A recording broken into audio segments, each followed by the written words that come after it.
जे कॅरेक्टर आहे उदय शिरोडकरचं, ते ॲक्च्युली त्यांची सुरुवात पण अशीच झालेली आहे.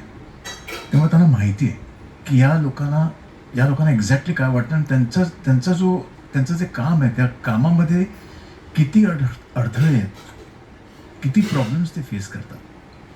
पण ही आयडिया त्यांच्या मनात आल्यानंतर त्यांना रिअलाईज होतं की ही सगळी जी कॅरेक्टर्स आहेत, या कॅरेक्टर्सना जर का आपण दुसरी संधी दिली तर ऑफकोर्स संधी सगळ्यांना ओळखता येत नाही आहे की चांगली संधी मिळाली, ही संधी आहे की नाही हे पण ओळखता येत नाही.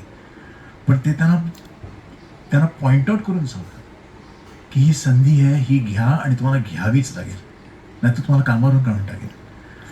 अशी धमकी देऊन त्यांना एक स्वतःची ओळख करून देतात. इट्स रिइन्व्हेन्शन. तर आय फाइंड दॅट फॅसिनेटिंग.